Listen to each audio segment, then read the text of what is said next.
এক অত্যন্ত বিচিত্র বস্তু বা বলতে পারেন অনুভূতি। পিতা সবসময় চান যেন তিনি তার শক্তি পুত্রকে সঁপে দিতে পারেন, যাতে সে শক্তিশালী হয়, যাতে তার মঙ্গল হয়। তার পুত্র সবসময় চায় যাতে সে পিতার সেই শক্তি লাভ করে, কিন্তু সেই শক্তি লাভ করার জন্য পুত্র হওয়া যথেষ্ট নয়, যোগ্য পাত্র হতে হয়। আসুন আপনাকে সহজে বোঝাই। যদি আপনি সুপাত্র হন আর আপনাকে শক্তি দেওয়া হয়, তাহলে আপনি সেই শক্তির গুরুত্ব বুঝবেন, কোথায় সেই শক্তি প্রয়োগ করা উচিত সেটা বুঝবেন। আর এটা যেহেতু অর্জন করা শক্তি হবে, সেই শক্তির অপব্যবহার হবে না। কিন্তু যদি এই আপনি কুপাত্র হন আর যদি আপনাকে এই শক্তি দেওয়া হয়, তাহলে কি হবে? দেখতে গেলে এই শক্তি আপনি দান হিসেবে পেয়েছেন, তাই না আপনি এই শক্তির গুরুত্ব বুঝবেন আর না এর প্রয়োগ আপনি জানবেন। তার অপব্যবহার হওয়া সুনিশ্চিত। তাই যদি আপনি কোনো শক্তি অর্জন করতে চান, তাহলে আগে তার যোগ্য হয়ে উঠুন। পুত্র নয়, পাত্র হয়ে উঠুন। আর আমার সাথে ভালোবেসে বলুন, রাধা রাধা। কথায় আছে, প্রত্যেক পুত্র তার পিতার প্রতিচ্ছবি হয়, আর সমস্ত প্রতিচ্ছবি চায় যেন সে তার অস্তিত্ব প্রাপ্ত করতে পারে। পুত্র চায় সে যেন তার পিতার মতো হয়, বা কখনো কখনো তার থেকেও শ্রেষ্ঠ হয়। সেটা কোনো অনুচিত ব্যাপার নয়। অনুচিত তখন হয় যখন পুত্র নিজের পিতার মতো হবার স্বপ্ন পূরণ করতে গিয়ে বা তার থেকেও শ্রেষ্ঠ হওয়ার স্বপ্ন পূরণে অনুচিত পথের আশ্রয় নেয়। কারণ তারপরে সে তার পিতার গুণগুলি আত্মসাৎ করতে চায় না। সে শুধুই এটা চায় যে সংসারের চোখে যেন আমি শ্রেষ্ঠ প্রমাণিত হই। এটা অনুচিত। সংসারে এমন অনেক মানুষ আছেন যারা এই কারণে শ্রেষ্ঠ হওয়ার চেষ্টা করেন যাতে তার পরিবারের তার পিতার সম্মান বৃদ্ধি পায়। এমনও মানুষ থাকেন, আর এটাই হলো পার্থক্য উদ্দেশ্যের। মনে রাখবেন, যদি আপনার উদ্দেশ্য শুভ হয় তাহলে পথও শুভ হবে, যদি আপনার উদ্দেশ্য অশুভ হয় তাহলে পথও অশুভ হবে। তাহলে নিজের পিতার মতো হবার চেষ্টা অবশ্যই করুন, তার থেকেও শ্রেষ্ঠ হওয়ার চেষ্টা অবশ্যই করুন, কিন্তু মনে রাখবেন আপনার সংকল্প আর আপনার উদ্দেশ্য এই দুই শুভ হওয়া উচিত। তাহলে আসুন আর আমার সাথে ভালোবেসে বলুন, রাধা রাধা। শক্তি শক্তি অর্জন করা এতটা কঠিন নয় যতটা শক্তি লাভ করার পরে সেই শক্তি সামলানো কঠিন হয়। কারণ যেই মানুষ শক্তি লাভ করে তার মনে গর্ববোধ জন্মায়, জন্মায় অহংকার, জন্মায় জেদ। তাই শক্তি প্রাপ্ত করার সাথে বিনম্র থাকাও অত্যন্ত আবশ্যক। আর এটা আমাদের শেখা উচিত বৃক্ষের থেকে। বৃক্ষ যা আমাদের ফল দেয়, বৃক্ষ যা যত ফল দেয় ততটাই ঝুঁকে যায়। আমরা পাথর মারি ওই বৃক্ষের থেকে ফল প্রাপ্ত করার জন্য। সেই পাথরের মার সহ্য করেও বৃক্ষ আমাদের ফল দেয়। কোনো গর্ববোধ নেই, কোনো অহংকার বোধ নেই, আর সেই জন্য এই বৃক্ষের পুজো করা হয়। এটাই হলো মাহাত্ম্য শক্তির সাথে বিনম্রতার। যদি এই শক্তি সৃজন করে থাকে, সাহায্য করে থাকে, সম্বল হয়ে থাকে, তবেই সেই শক্তি উপযুক্ত। আর নয়তো সেই শক্তি একদিন আপনাকে আসক্ত অবশ্যই করবে। তাহলে শক্তি অবশ্যই অর্জন করুন, কিন্তু তার সাথে সেই শক্তি সামলানোর মতো বিবেকও আপনাকে অবশ্যই জাগ্রত করতে হবে। তাহলে আসুন আমার সাথে ভালোবেসে বলুন, রাধা রাধা। অহংকার অত্যন্ত বলশালী হয়। এই অহংকার মানুষকে কখনো নত হতে দেয় না। অদ্ভুত ব্যাপার, এই অহংকার যা মানুষকে কখনো নত হতে দেয় না, সেটাই তার পতনের কারণও হয়ে দাঁড়ায়। যেখানে মানুষ এটা ভাবতে শুরু করে যে শুধুমাত্র সেই যোগ্য, সেখান থেকেই তার পতনের আরম্ভ। ঠিক কিনা? দেখুন, যদি কোনো মানুষ এটা ভাবে যে আমি এই সব কিছু করতে পারি, তাহলে তা হলো বিশ্বাস। কিন্তু যদি সে এটা ভাবতে থাকে যে শুধুমাত্র আমি এই কাজ করতে পারি, তাহলে তা হলো সেই ব্যক্তির অহংকার, আর এটা আপনাকে বিনাশের দিকে অবশ্যই নিয়ে যাবে। মনে রাখবেন, যখন আমি আর শুধুমাত্র এই দুই এক হয়ে যায়, সেখান থেকে আপনার পতনের সূত্রপাত হবেই। তাই আপনি কখনোই এই অহংকারের চক্রব্যূহে ফেঁসে যাবেন না। বিশ্বাস রাখুন নিজের ওপর এবং অন্যের ওপরও, আর মনে রাখবেন বিশ্বাসের মধ্যে বিশ্বের প্রত্যেকটা বস্তু বসবাস করে। তাই এই অহংকারকে ত্যাগ করে ফেলুন আর আত্মবিশ্বাসের ওপর মনোসংযোগ করুন, আর আমার সাথে ভালোবেসে বলুন, রাধা রাধা। মানুষ নিজের জীবনে ঈশ্বরকে খুব মান্য করে, ওনার জন্য কি না করে। ভিন্ন ভিন্ন নামে তাকে স্মরণ করে, তাকে পুজো করে, তার আরাধনা করে। সে জানে যে ঈশ্বর তাকে শক্তি অবশ্যই দেবেন, তাকে সাহায্য অবশ্যই করবেন। কিন্তু যখন প্রশ্ন আসে গুরু এবং ঈশ্বরের, তখন গুরুর মান কখনো কম হওয়া উচিত নয়। কারণ সত্যি বলতে কি, গুরুই হলেন সেই সিঁড়ি যা বেয়ে আপনি ঈশ্বরের কাছে পৌঁছানোর পথ খুঁজে পাবেন। সেই পথ আপনি গুরুর থেকেই পাবেন। গুরু না থাকলে আপনি কখনো ঈশ্বর লাভ করতেই পারবেন না। আর জীবনে অনেক সময় লক্ষ্যের থেকেও অনেক বেশি গুরুত্বপূর্ণ হলো পথ। তাই এই পথের সম্মান করতে শিখুন, অর্থাৎ গুরুকে সম্মান করতে শিখুন, কারণ গুরুই হলেন পরমেশ্বর। তাহলে আসুন আর আমার সাথে ভালোবেসে বলুন, রাধা রাধা। আপনার জীবনে আপনার প্রকৃত বন্ধু আসলে কে? আপনার সব থেকে শ্রেষ্ঠ মিত্র আসলে কে? তিনি যিনি সময় এলে পরে আপনাকে সাহায্য করেন, নাকি তিনি যিনি সময় এলে পরে আপনাকে অর্থ দেন? দেখুন, আমরা হলাম মানুষ, আমাদের জীবনে লেনদেন চলতেই থাকে। এটা আমাদের জীবনের অভিন্ন অংশ। কিন্তু অনেক সময় এমন হয় যে আমরা তাকেই নিজের প্রকৃত বন্ধু বলে মনে করি, যিনি আমাদের একটা বহুমূল্য উপহার দেন, ঠিক কিনা? এবার আপনার জীবনে সেই বহুমূল্য উপহার কোনটা, ওই অমূল্য মিত্র আসলে কে, সেই সিদ্ধান্ত হলো আপনার। কিন্তু যদি আপনি আমাকে জিজ্ঞেস করেন, তাহলে আমার মতে স্বর্ণ, হিরে, মুক্ত, ধন এগুলো বহুমূল্য নয়। বহুমূল্য হলো সঙ্গ, যখন আপনি একা হয়ে যাবেন, সময়, যখন আপনার তাকে প্রয়োজন হবে, সমর্পণ, যখন আপনার বিশ্বাসের প্রয়োজন পড়বে।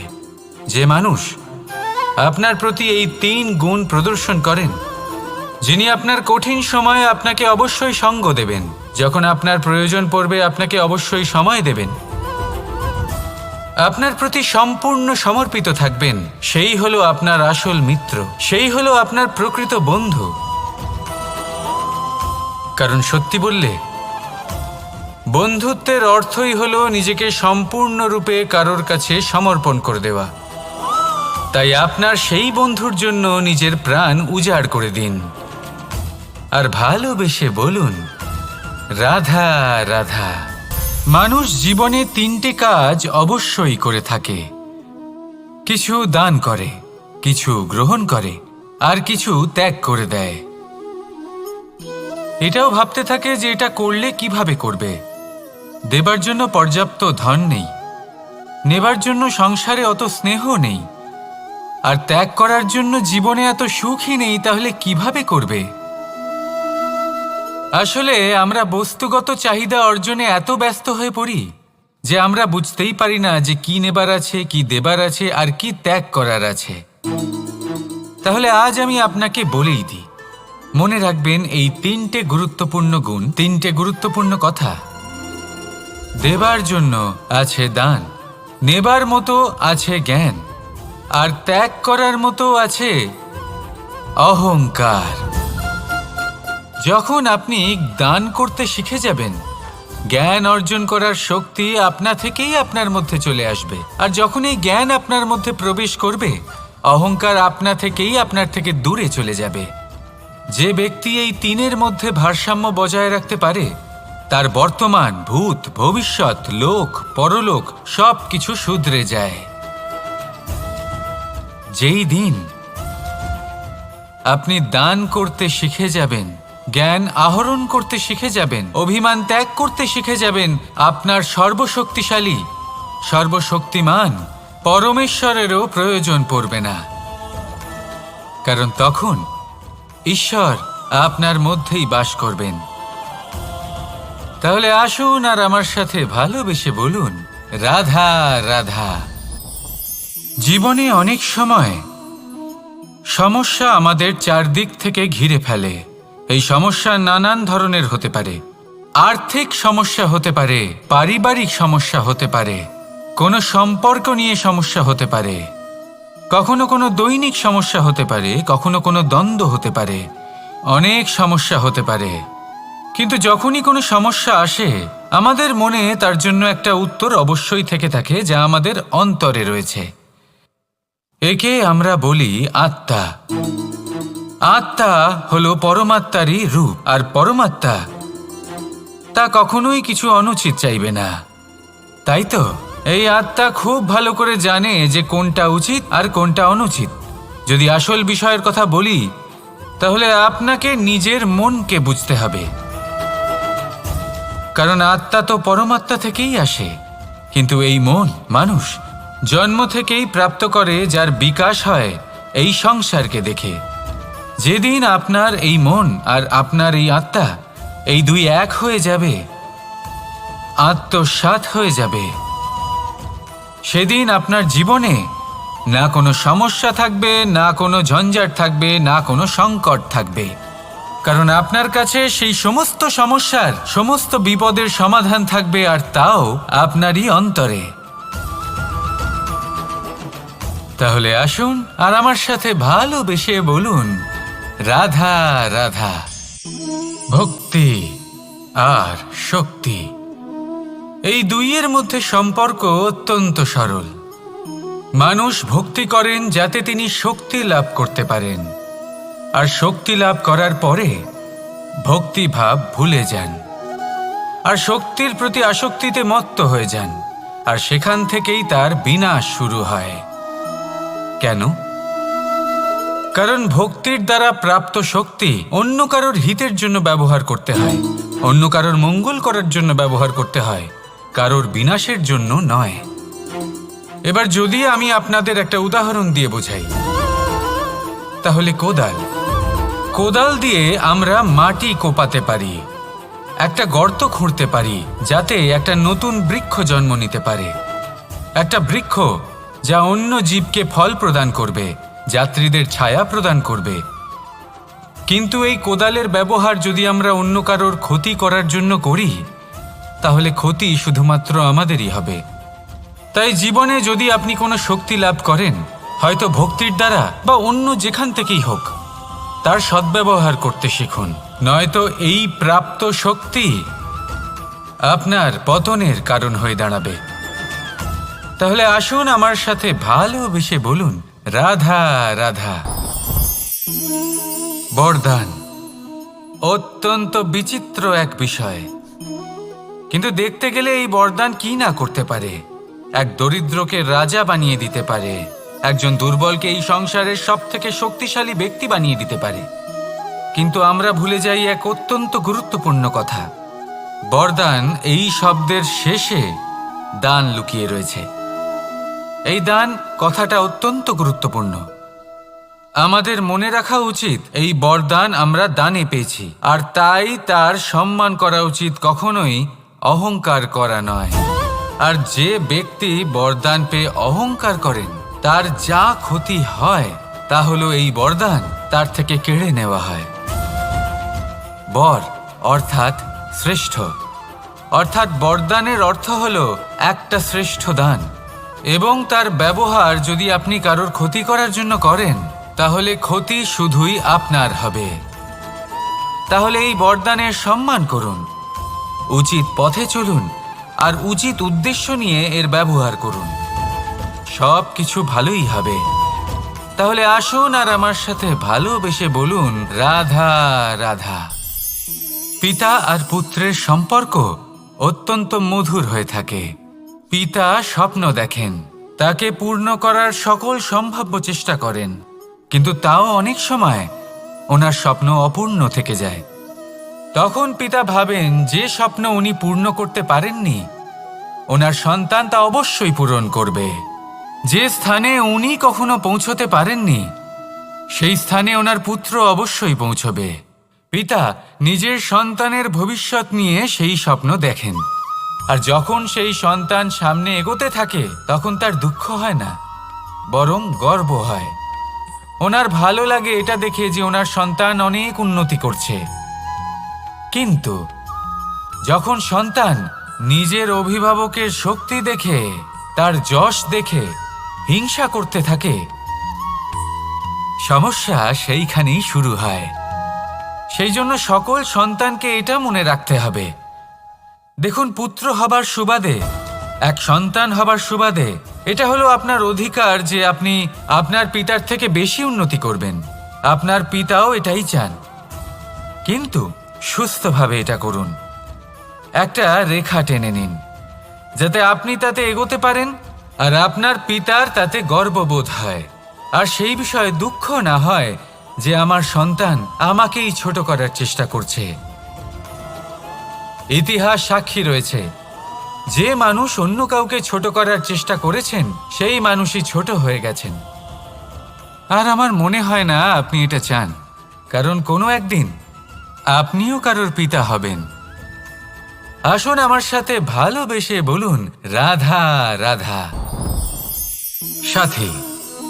সাথী এই শব্দটির ব্যাখ্যা কে কিভাবে করে? মিত্র, সখা, বন্ধু, কিন্তু অর্থ একটাই।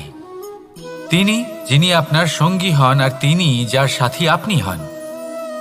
এবার সব থেকে বড় প্রশ্ন হলো এটাই যে তিনি কে হতে পারেন যাকে আপনি আপনার সাথী বলে মেনে নিতে পারেন, নিজের সখা, নিজের মিত্র, নিজের বন্ধু মেনে নিতে পারেন। আপনার সাথী হলেন তিনি যিনি দুঃখের সময় আপনার পাশে থাকবেন, আপনার হাত ধরে থাকবেন। আপনার সাথী হলেন তিনি যার হাত আপনি নিজের সুখের দিনে ধরে থাকবেন। সেই সাথীরই হাত ধরুন যিনি দুঃখে সবসময় আপনাকে সাহায্য করার জন্য তৎপর হয়ে থাকেন, আপনার পাশে থাকেন, আর যাকে সুখের দিনে আপনি আপনার সাথে রাখতে পারেন। আর যখন আপনার সাথে আপনার এই সাথী থাকবে তখন আপনি এটা বুঝবেন যে যখন জীবনে দুঃখ আসে তখন এই দুঃখ কমে যায়, সবার মধ্যে ভাগ হয়ে যায়। আর যদি তখন সুখ আসে তাহলে সেটা সবার উপস্থিতিতে আরো বেড়ে যায়। এটাই হলো প্রেম, এটাই হলো ভালোবাসা, এটাই হলো সঙ্গ। যেমন সম্পর্ক আমার আর রাধার মাঝে। তাহলে আসুন আর আমার সাথে ভালোবেসে বলুন, রাধা রাধা। আমাদের মনে যখন কোনো প্রশ্ন ওঠে, কোনো দ্বন্দ্ব জাগে, তখন আমরা যাই আমাদের গুরুর কাছে, আমাদের আরাধ্যের কাছে গিয়ে জিজ্ঞেস করি। এইভাবেই একদিন আমি পৌঁছলাম আমার আরাধ্যের কাছে, আমার মহাদেবের কাছে, আর ওনাকে প্রশ্ন করলাম যে মহাদেব, জীবনে আনন্দ পাওয়ার, উৎসব পালনের, প্রেম ভাগ করে নেবার, জীবনকে উপভোগ করে নেওয়ার সর্বশ্রেষ্ঠ সময় কোনটা? মহাদেব হাসলেন আর উনি বললেন, জীবনে উৎসব পালনের সব থেকে শ্রেষ্ঠ দিন হলো মৃত্যুর ঠিক আগের দিনটা। প্রেম ভাগ করে নেওয়ার সব থেকে শ্রেষ্ঠ মুহূর্ত হলো মৃত্যুর ঠিক আগের মুহূর্ত। জীবনকে উপভোগ করে নেওয়ার সর্বশ্রেষ্ঠ প্রহর হলো মৃত্যুর এক প্রহর পূর্বে। তখন আমি চমকে গেলাম। আমি বললাম, কিন্তু মহাদেব, মৃত্যু তো অনিশ্চিত, আমরা জানিও না কবে আমাদের মৃত্যু হবে। মহাদেব আবার হাসলেন। উনি বললেন যে যদি আমরা এভাবে জীবন কাটাই যে আমরা জীবনের প্রত্যেক দিন, প্রত্যেক মুহূর্ত, প্রত্যেক প্রহর শেষ বলে মনে করি, তাহলে আমাদের সমস্ত জীবন আনন্দের সাথেই অতিবাহিত হবে। কি বলেন? তাহলে আপনিও এই কথা মনে রাখুন আর আমার সাথে ভালোবেসে বলুন, রাধা রাধা। জীবনে অগ্রসর হওয়ার জন্য আমাদের কাকে প্রয়োজন হয়? মাতা পিতা, বন্ধু, প্রেম, সাহায্য, অর্থ, পরিশ্রম, আশা। ভিন্ন ভিন্ন মানুষ ভিন্ন ভিন্ন বিকল্প চয়ন করে। যদি আমি আপনাকে বলি তাহলে জয় আর পরাজয়ের মন্ত্র দুটো শব্দের উপর নির্ভর করে, মেনে নেওয়া আর দৃঢ় হওয়া। যদি মেনে নেন তাহলে হেরে যাবেন, যদি দৃঢ় হন তাহলে নিশ্চিত রূপে জয়ী হবেন। যদি কখনো আপনি ক্লান্ত হয়ে ওঠেন, আপনি দুঃখী হন, পুরোপুরি ভেঙে পড়েছেন, তখন মেনে নেবেন না যে আপনি ভেঙে পড়েছেন, নয়তো হেরে যাবেন। তখন উল্টে স্থির করবেন যে যাই হয়ে যাক না কেন আমি জয়ী হবই। আর আপনি দেখবেন যে জয় নিশ্চিত রূপে আপনার কাছেই আসবে। তাহলে এই কথা মনে রাখবেন আর আমার সাথে ভালোবেসে বলবেন, রাধা রাধা। সময়, জীবন, কাল। দেখতে গেলে এই তিনটি শব্দ একটি শব্দেরই সমার্থক শব্দ মনে হয়, কিন্তু এই শব্দগুলির অর্থ কি সমান? কখনোই নয়। হ্যাঁ, এই সময় চলতে থাকে, জীবন চলতে থাকে, কালচক্র চলতে থাকে। এই সময় কেটে যায়, কিন্তু এই জীবন একে যাপন করতে হয়। কি বলেন? এই জীবনে কিছু করুন বা কিছু না করুন, জীবন এমনি কেটে যাবে, আপনি জানতেও পারবেন না। কিন্তু সেটা আমাদের উদ্দেশ্য নয়, একে যাপন করতে হবে। এই জীবনে প্রেরণা পেতে শিখুন, প্রেরণা দিতে শিখুন, আহ্বান গ্রহণ করতে শিখুন, আহ্বান জানাতে শিখুন, মহান কাজ করতে শিখুন, ধন্যাত্মক বোধ জাগিয়ে তুলুন। জীবন অতিবাহিত করার অর্থ কি তা আপনি শিখে যাবেন।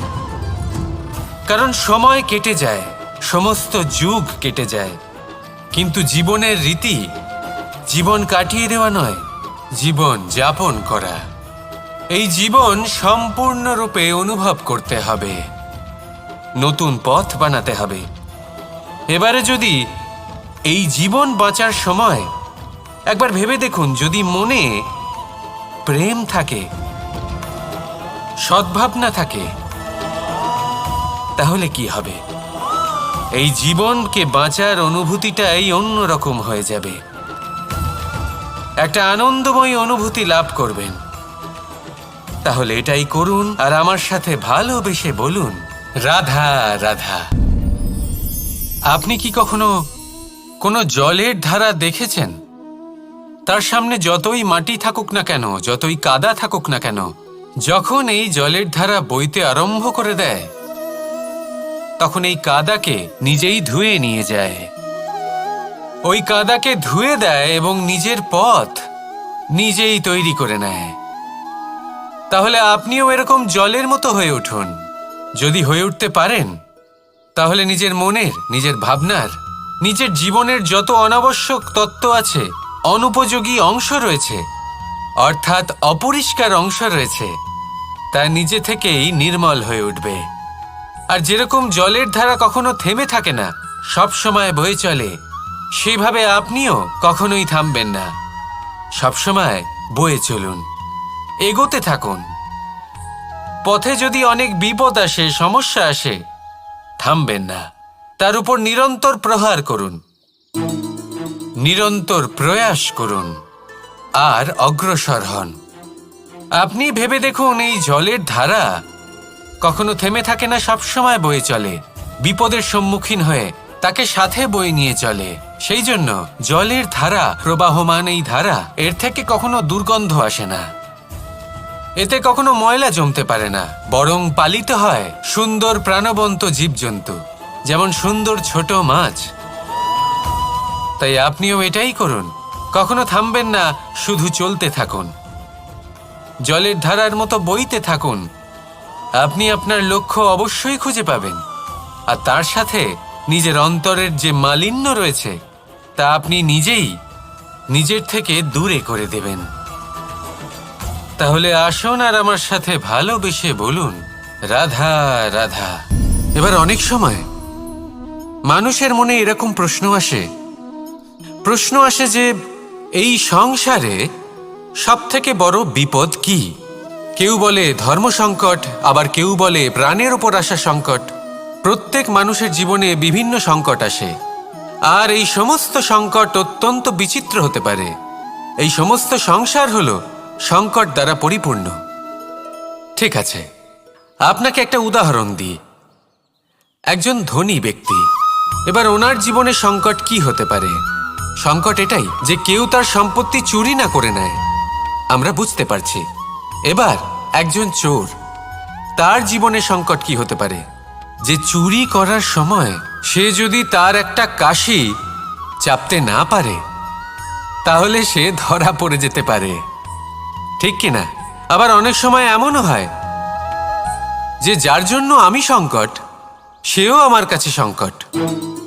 যেমন এই পরিস্থিতিতে দেখুন, সংকট হলো সংকট, এ তো জীবনে থাকবে, কিন্তু এর সম্মুখীন কিভাবে হওয়া যায়?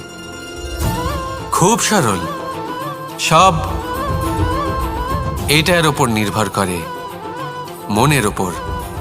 এই মনকে নিয়ন্ত্রণ করলে সব ঠিক থাকবে। এবার যদি ধনী ব্যক্তি মনকে নিয়ন্ত্রণ করে ফেলেন, নিজের অর্থের ব্যবহার শুভ কাজের জন্য, সমাজের সেবার জন্য বিকাশ করতে করেন, ওই অর্থকে একত্রিত করে না রাখেন, তাহলে চুরির সমস্যা, এই সংকট সেখানেই কেটে যাবে। এবার যদি কথা বলি সেই চোরের, তাহলে চোর যদি নিজের মনকে সংযত করে নেয়, যদি নিজের কর্মকে নিয়ন্ত্রণ করতে পারে, তাহলে এমন কোনো স্বর নেই, এমন কোনো স্বর নেই যা ওকে ধরা পড়তে বাধ্য করবে। সেই জন্য জীবনে সংকট যতই আসুক, যত বড়ই সংকট আসুক না কেন, কবচ হলো একটাই, আর এই কবচের নাম হলো আত্মনিয়ন্ত্রণ। নিজের মনকে নিয়ন্ত্রণে রাখতে শিখুন। এটা নিজের জীবনে প্রয়োগ করে তো দেখুন। যদি আপনি করতে পারেন, তবে আপনি দেখবেন যে সংকট তো জীবনে আসা যাওয়া করে, কিন্তু সেই সংকটগুলির সম্মুখীন আপনি এইভাবে করতে পারবেন। তাহলে সেটাই করুন, আর আমার সাথে ভালোবেসে বলুন, রাধা রাধা। এই দড়িটা দেখুন, ছোট ছোট রেশম দ্বারা তৈরি, এটা সরু সুতো দ্বারা তৈরি হয়েছে এটা, আর এ অত্যন্ত কোমলও বটে। আর আপনি চাইলে এটা সোজাও করে দিতে পারেন, আর চাইলে এটা বেঁকিয়েও দিতে পারেন, আর যদি চান তাহলে এটা গোল গোল করে বেঁধে কোথাও রেখেও দিতে পারেন। এবার এই কোমল দড়ি যদি কোনো নিষ্ঠুর কঠিন পাথরে বারংবার জড়িয়ে দেওয়া হয়, তাহলেও তাকেও কাটতে পারে, নিজের ছাপ ছেড়ে যেতে পারে, সেটার আকারও বদলে ফেলতে পারে। এবার এর কারণ কি? এর কারণ হলো অভ্যাস আর নিরন্তর প্রচেষ্টা।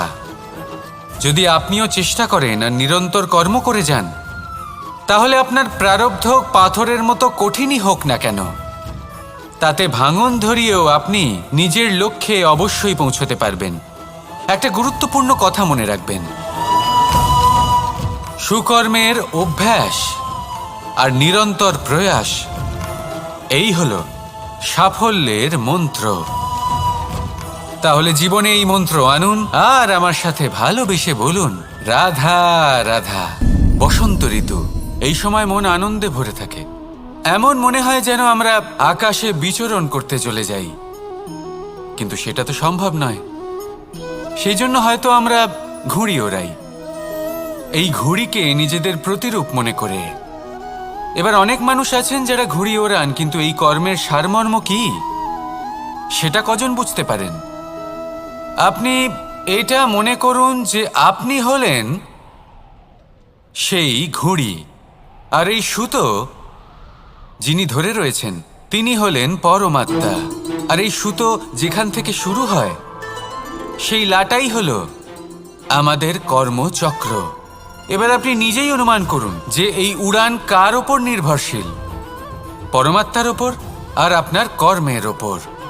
যদি পরমাত্মা আপনার হাত ধরে থাকেন, আপনার সাথে থাকেন, যদি আপনি শুভ কর্ম করতে থাকেন, আপনি এই আকাশে উড়তে থাকবেন। কিন্তু কোথাও কোথাও যদি পরমাত্মার সাথে এই বন্ধন ছিন্ন হয়, আপনার কর্মচক্র খারাপ হয়ে যায় বা থেমে যায়, তাহলে আপনার এই ঘুড়ি কেটে যাবে আর দূরে কোনো গাছের ডালে গিয়ে আটকে যাবে।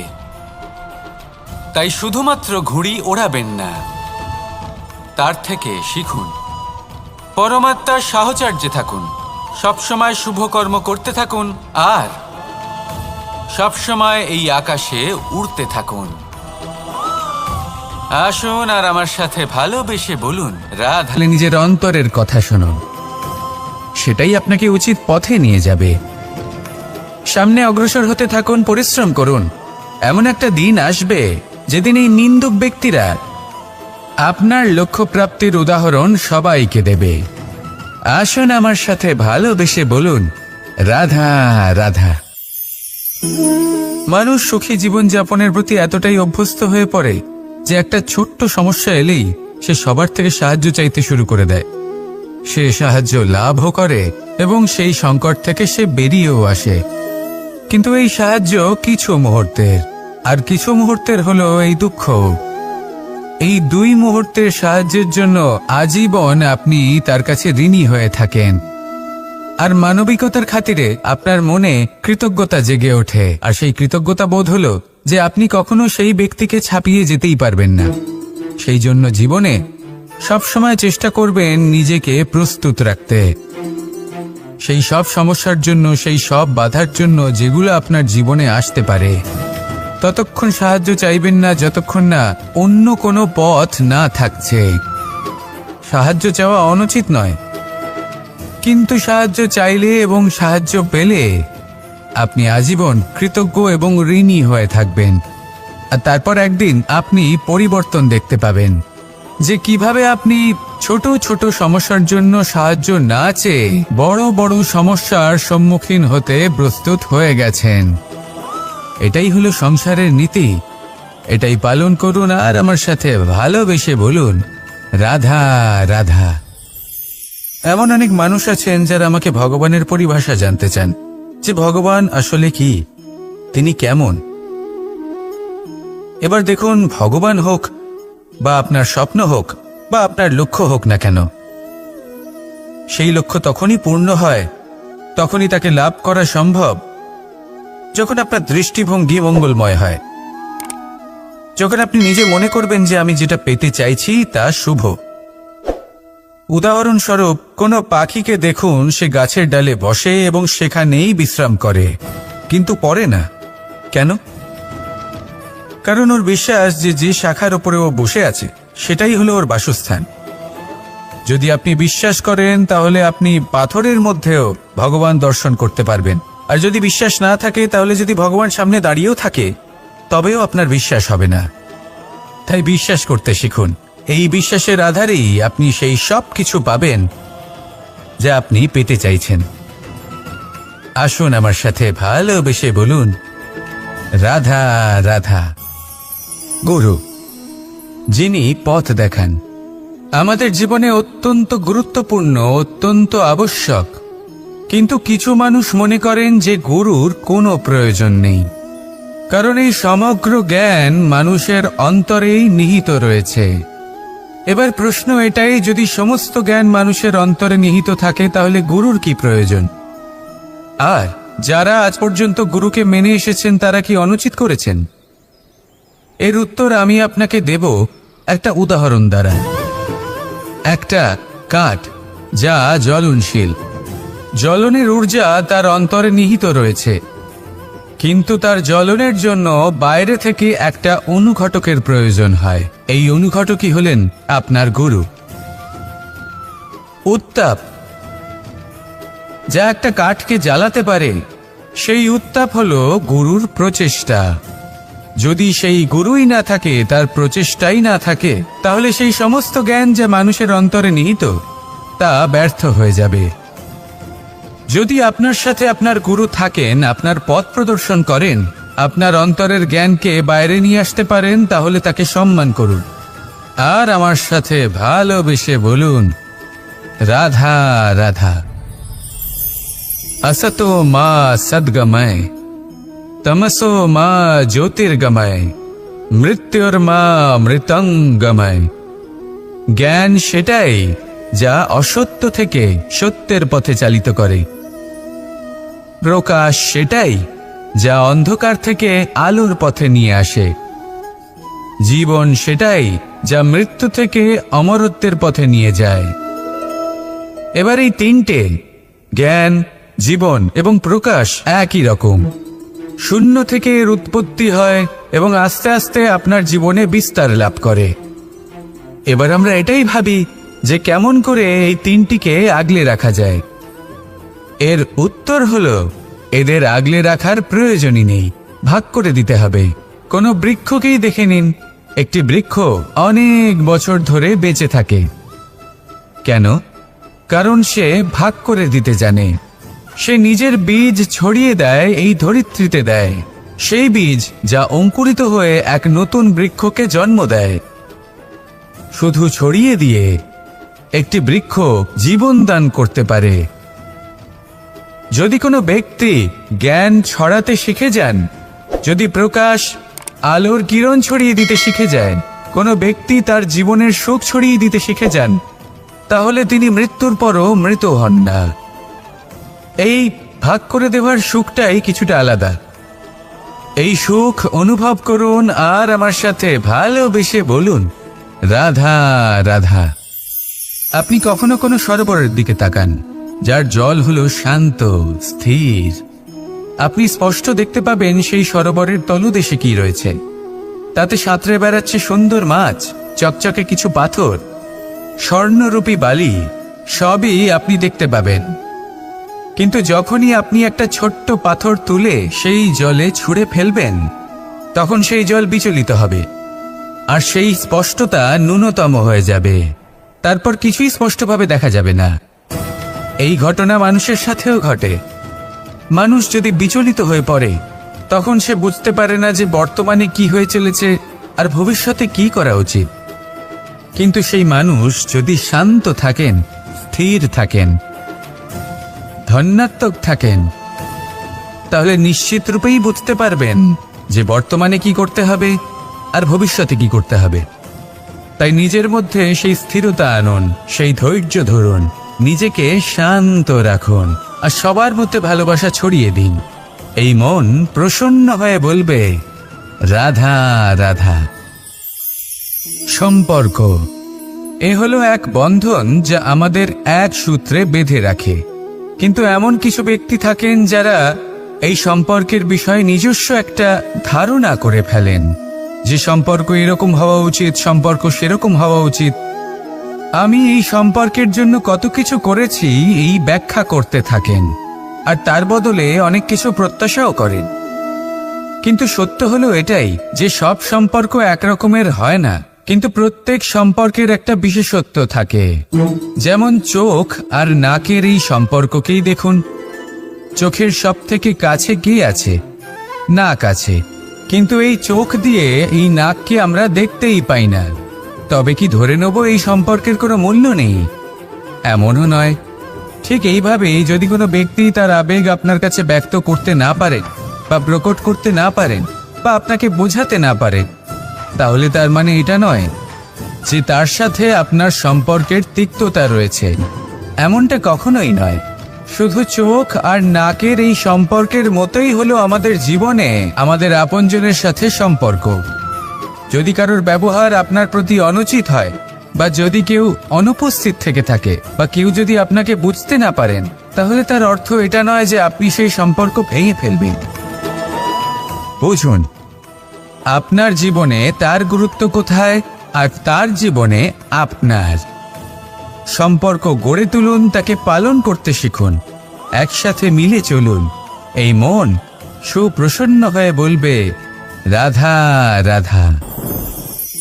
এই সমগ্র সংসারের সবথেকে গুরুত্বপূর্ণ ব্যক্তি কে? স্বয়ং আপনি। নিজের জন্য তো বটেই, তাই না? কারণ যখন আপনি জন্মগ্রহণ করেন, নিজের চোখ খোলেন, এই সংসারে আসেন, তখনই তো এই সংসারকে আপনি দেখতে পান, অনুভব করতে পারেন। এখানকার আবেগ, এখানকার মানুষজন তখন থেকেই অনুভব করেন। যদি আপনি না থাকেন, তাহলে এই সংসারের অস্তিত্ব আপনার কাছে শূন্যের সমান, তাই না?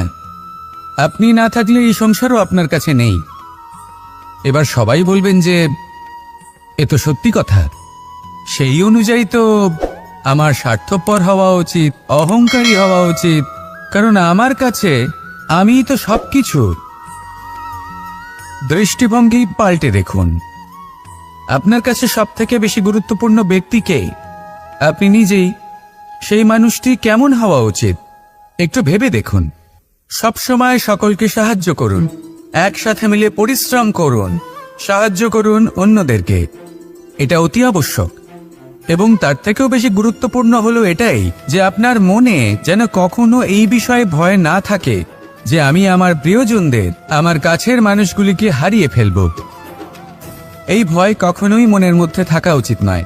যদি ভয় থাকে তাহলে থাকুক এই বিষয়ে যে সকল মানুষ আমার জীবন থেকে, আমার থেকে দূরে চলে যাচ্ছেন, তাদের বাধা দিতে দিতে আমি যেন নিজেকেই না হারিয়ে ফেলি, নিজের অস্তিত্বকেই না হারিয়ে ফেলি, নিজের ব্যক্তিত্বকে, নিজের বিচারধারাকে, নিজের করুণার শক্তি না হারাই।